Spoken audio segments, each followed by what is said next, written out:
Mary here. I'm 30 years old. I recently became a first-time mommy.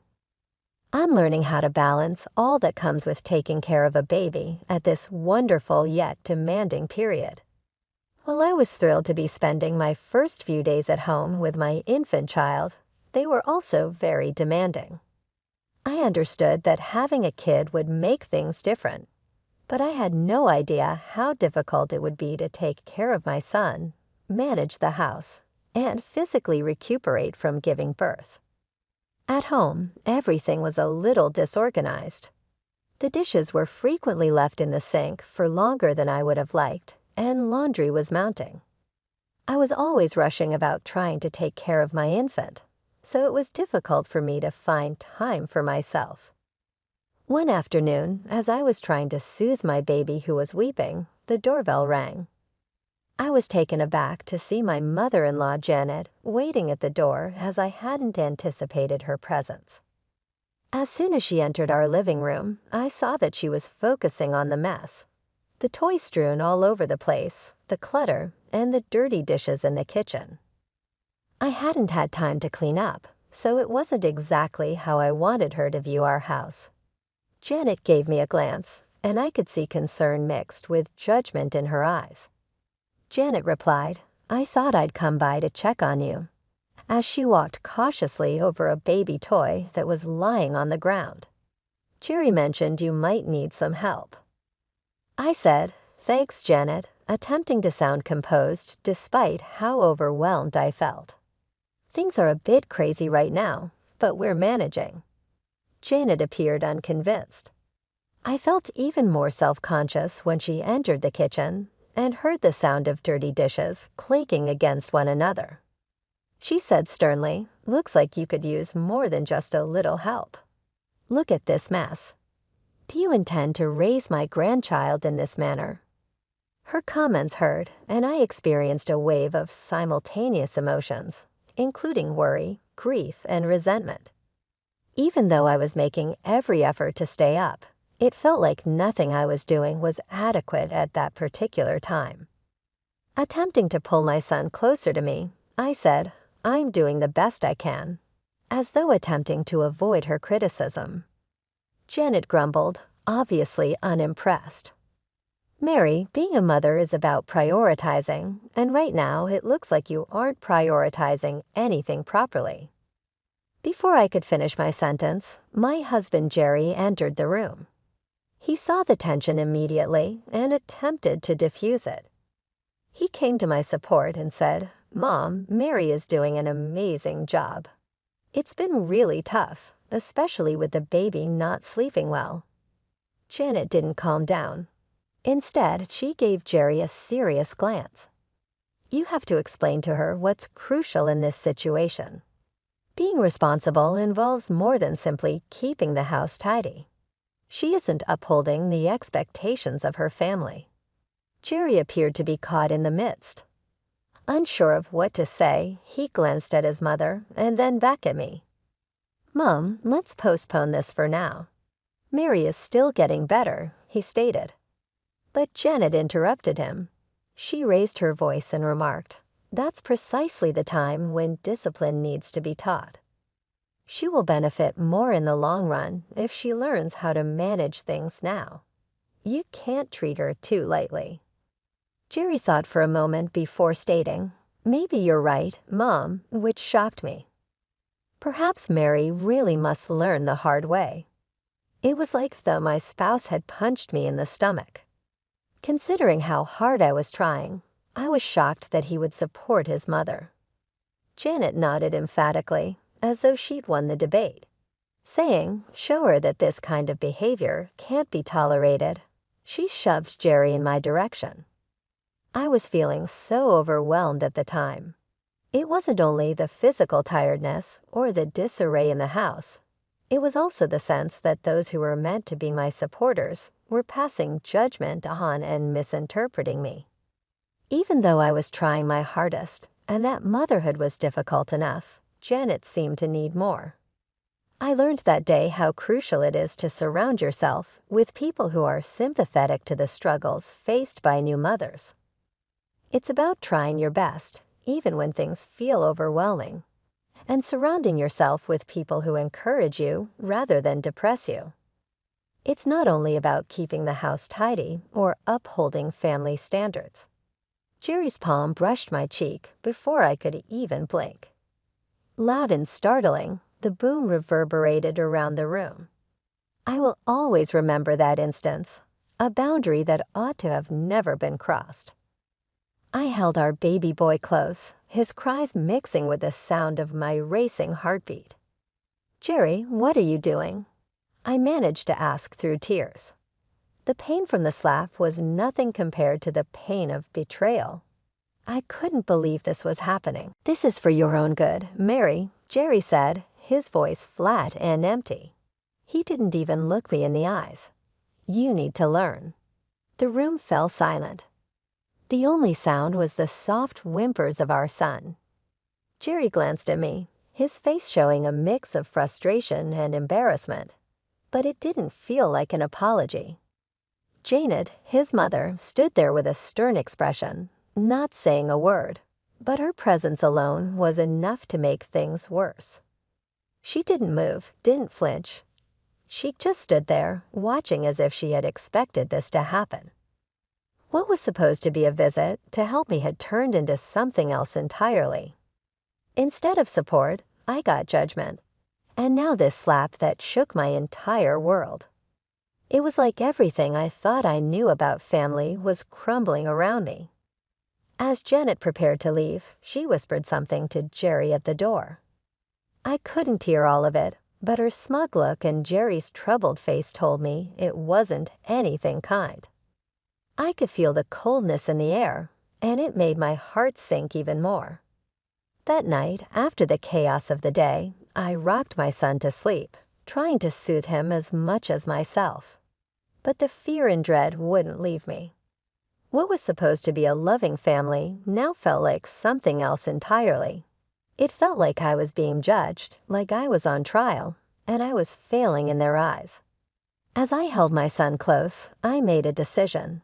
I needed to get out, not just for my safety, but for his too. The house that once felt like a home now felt like a prison built by the very people who were supposed to love and protect us. I realized that this wasn't a place where I could raise my son safely. Jerry had crossed a line, and I couldn't trust him anymore, especially with his mother's influence always lurking in the background. That night, I couldn't bear to sleep next to Jerry. Instead, I took my baby to the nursery, a small room that had become my sanctuary in the past few weeks. As I sat in the rocking chair holding my son, the events of the day played over and over in my mind. Each time I thought about it, the pain and betrayal grew stronger. I knew that I couldn't stay. The next morning, while Jerry was at work and Janet was thankfully gone, I made a call. Maria, a close friend who had offered her help before, answered quickly. "Jess, it's me." "I need the help you offered," I said, my voice shaking with a mix of fear and determination. "Say no more, Mary. I'll come by today with my truck. We can move your things to my place until you figure out where you want to go," Maria responded, her voice calm and reassuring. We came up with a simple but risky plan. During the day, I would pack as much as I could, just the essentials for my son and me. Maria would come by in the evening, and we would quietly move everything out before Jerry came home. I knew I couldn't face him again, not after what had happened. It was dangerous to stay, and I couldn't risk him or Janet finding out what I was planning. As I packed, my heart raced, but I knew it was the right thing to do. This wasn't just about me. I had to protect my son and give him the safe, loving environment he deserved. I couldn't let him grow up in a house where violence was acceptable, where control and manipulation were the norms. Leaving was hard, but staying would have been harder.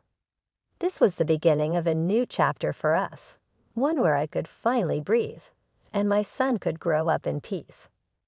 I stood there, thinking about what would happen if I faced Jerry again.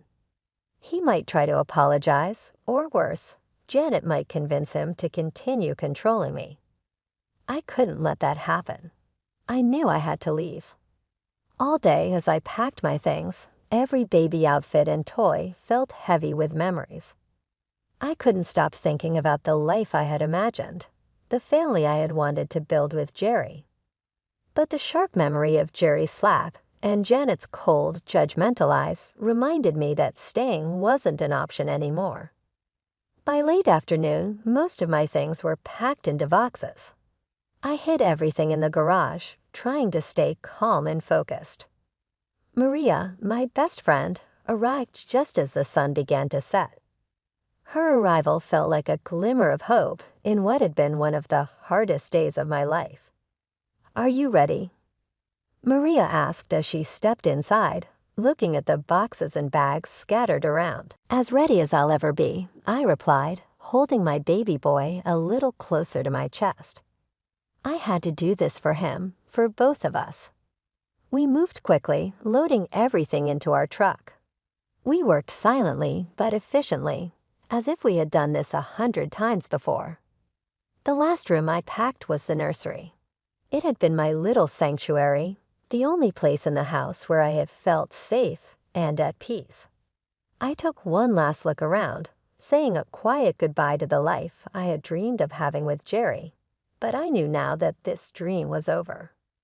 As we drove away, I watched the house fade in the rearview mirror. A chapter in my life was closing, and though my heart felt heavy, I also felt a flicker of hope. My baby slept peacefully in his car seat, unaware of the big change happening. But finally, I knew he was safe.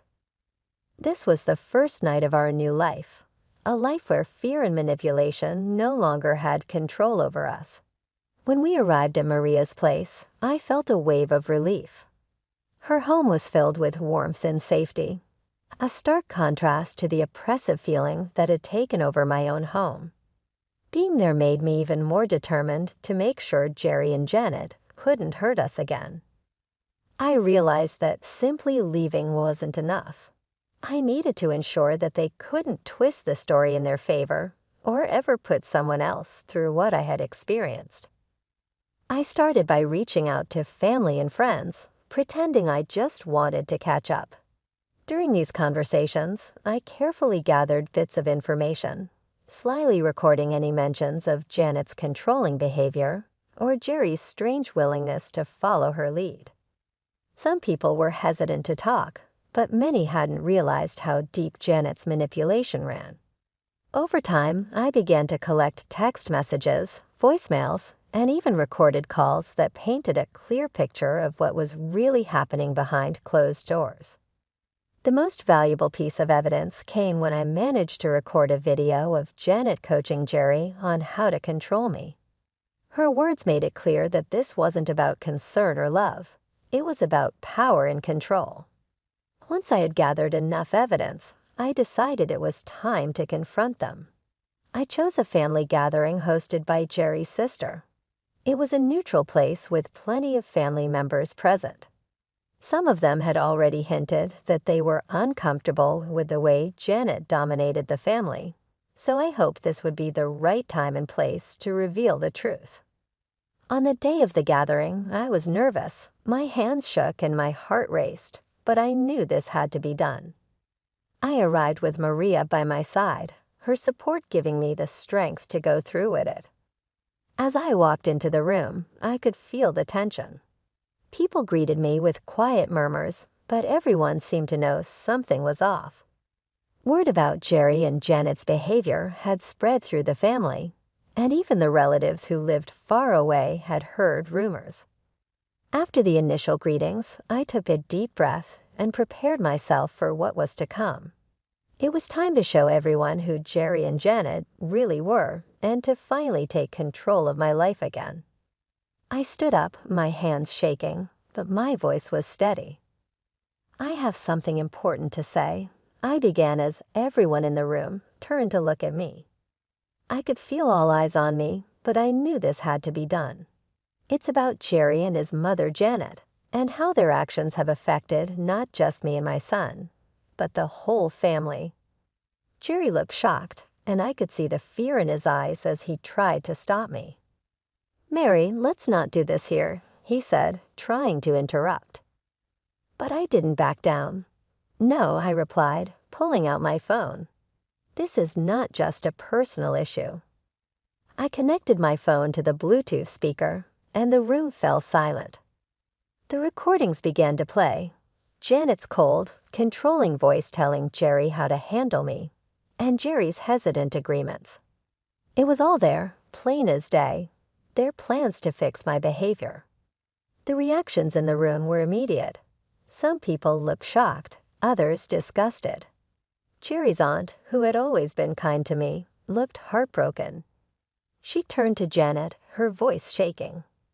"Is this true, Janet? Were you really forcing Jerry to do this?" Janet's face turned red with anger and fear.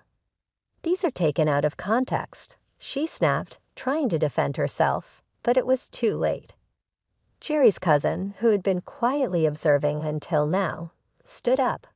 "No, they aren't out of context. We've seen signs of this for years, but we didn't want to believe it." That moment changed everything.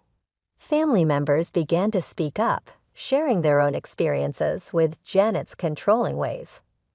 Slowly, a picture emerged of a woman who had manipulated her family for years, hiding behind the role of a caring mother. Jerry sat there in silence, looking pale and overwhelmed, finally seeing the truth about his mother's control over his life. As the family meeting turned into a heated discussion about Janet's influence, I felt a huge weight lift off my shoulders. The truth was out. It wasn't just me who saw it. Now everyone in the room knew. The family who had been under Janet's control for so long finally saw her manipulations for what they were. After the confrontation, there was a quiet, somber feeling in the air. The family, long under Janet's influence, now had to come to terms with what had been going on for years. The shock was clear on their faces, and it was uncomfortable for everyone to realize how deeply Janet had affected their lives. For me, the decision to leave Jerry was painful, but it was also necessary. After everything that had happened, there was no going back. As the family began to leave, I gathered my son, who was blissfully unaware of the storm around him. With one last look at the family home, I stepped into the unknown, knowing I was doing the right thing for us. Jerry watched us leave, his face filled with sadness and regret. His voice, once so familiar, now felt distant as he whispered a weak goodbye. I didn't look back. Janet, on the other hand, faced a much harsher reality. The family she had controlled for so long now saw her for who she really was. They began to distance themselves, realizing how much harm her actions had caused. Her attempts to regain control went unheard. The evidence from the recordings and the testimonies at the gathering had been too much for anyone to ignore. In the weeks that followed, Jerry tried to reach out to me. His messages were full of apologies, promises of change, and pleas for forgiveness. But the memory of his raised hand and his mother's influence over him was too much to forget. The trust between us had been broken, and with it, our marriage. I knew then that this was the end of one chapter and the beginning of a new one. I wasn't just leaving a bad situation. I was starting a new life, one where I could be free from control and fear and focus on raising my son in a safe, loving environment. I moved to a little apartment that was distant from the neighborhood I knew as home. There, no one was aware of my history, and I could start anew free from the burden of it all. My close friend Maria supported me during this new phase of my life.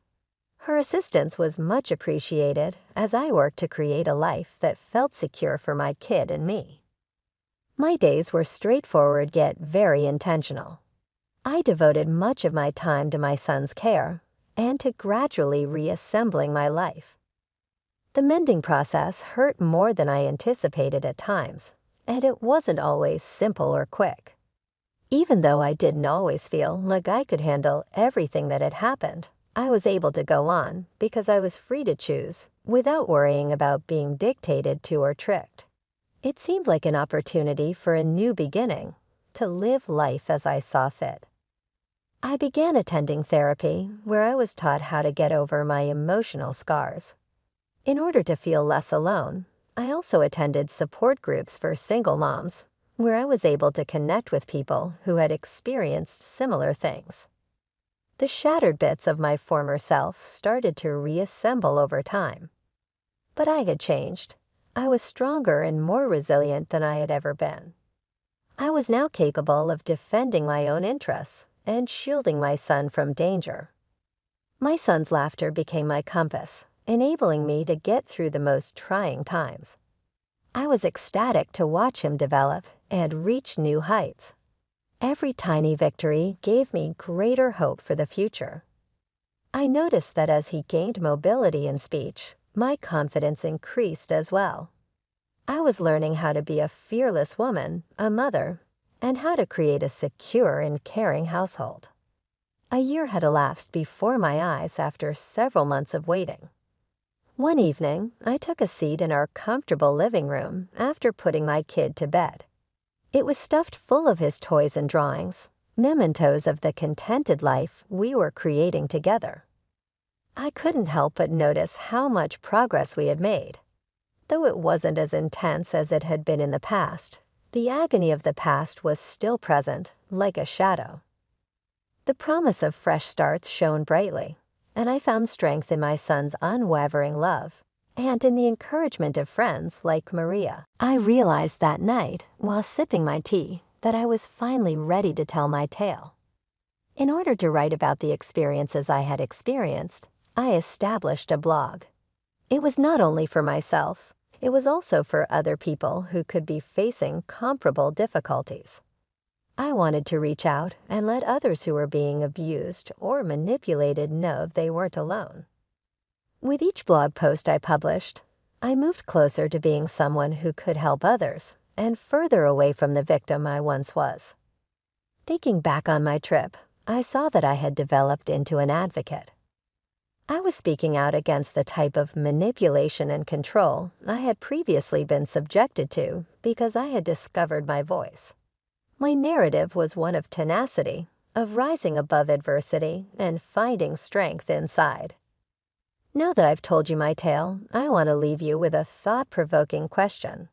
Do you think it's possible to completely escape the grip of a controlling family? Or do such connections' consequences always linger? Please share your opinions and experiences in the comments section. Let's continue this discussion and provide each other support.